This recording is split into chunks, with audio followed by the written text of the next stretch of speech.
আসসালামু আলাইকুম এভরিওয়ান, কেমন আছেন সবাই। আমি আজকে রান্না করে দেখাবো বাচ্চাদের অনেক বেশি একটা প্রিয় রেসিপি পাস্তা। আমি ঘরোয়া মশলায় দেশি স্টাইলে রান্না করে দেখাবো, এর জন্য আপনারা আমার সাথে থাকুন। আর প্রথমে আমি কিছু জল ফুটিয়ে নিয়েছি, নিয়ে 2 কাপের মতো পাস্তা দিয়ে দিলাম। আর একটু পরিমাণে লবণ দিয়ে পাস্তা সিদ্ধ করে নেবেন। আর এখন এই পাস্তার সাথে আমি একটা ক্যাপসিকাম কেটে অর্ধেক দিয়ে দিলাম। আর আপনারা চাইলে আপনাদের পছন্দ অনুযায়ী যে কোনো সবজি অ্যাড করতে পারেন।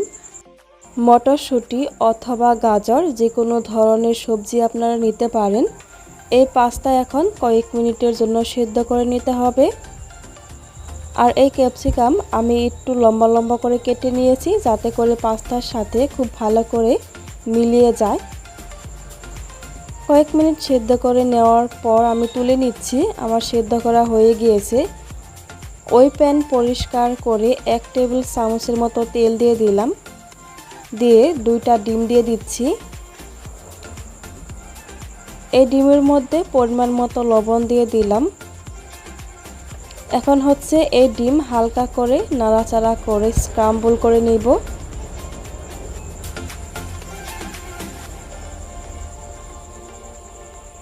এই ডিম ভাজা হয়ে গিয়েছে, অতিরিক্ত ভাজবো না, তাই আমি তুলে নিচ্ছি। নিয়ে এই প্যানে আবারও আমি 1 টেবিল চামচের মতো তেল দিয়ে দিলাম। খুব বেশি তেল বা মশলা দিব না, যেহেতু বাচ্চার জন্য তৈরি করব, খুব বেশি তেল মশলা অ্যাড করব না। আমি 1 টেবিল চামচ রসুন কুচি আর একটা পেঁয়াজ কুচি দিয়ে একটু ভেজে নিচ্ছি। পেঁয়াজ আর রসুন একটু ভেজে নিয়েছি, তাই এখন আমি 2 চা চামচের মতো দিয়ে দিলাম কাশ্মীরি রেড চিলি পাউডার আর 1 চা চামচের মতো জিরে গুঁড়ো, একটা টমেটো পাকা সাইজের। আর চেষ্টা করবেন টমেটোটা একটু পাকা সাইজের নেওয়ার, এতে করে পাস্তার কালার খুব সুন্দর আসবে। এই মশলার সাথে 2-1 মিনিট আমি টমেটো ভেজে নিয়েছি, নিয়ে একটু পরিমাণের জল দিয়ে দিলাম টমেটো ভালো করে সেদ্ধ করার জন্য। আর স্বাদ অনুযায়ী লবণ, খুব বেশি লবণ দেওয়া যাবে না, যেহেতু পাস্তা লবণ দিয়ে সিদ্ধ করে নিয়েছি। একটু গলিয়ে নিচ্ছি, খুব বেশি গলিয়ে দিব না।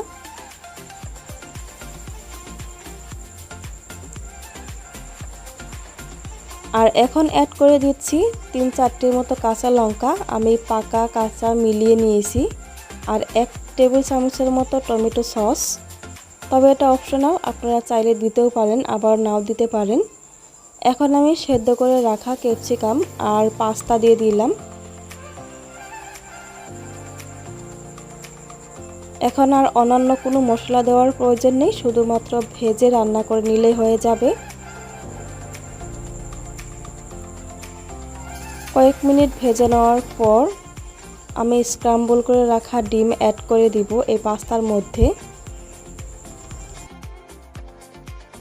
এরকম কম তেলে কম মশলায় দেশি স্টাইলে পাস্তা রান্না করে চাইলে কিন্তু বাচ্চাদের টিফিনেও দেওয়া যাবে, আবার এমনিও তৈরি করে দেওয়া যাবে।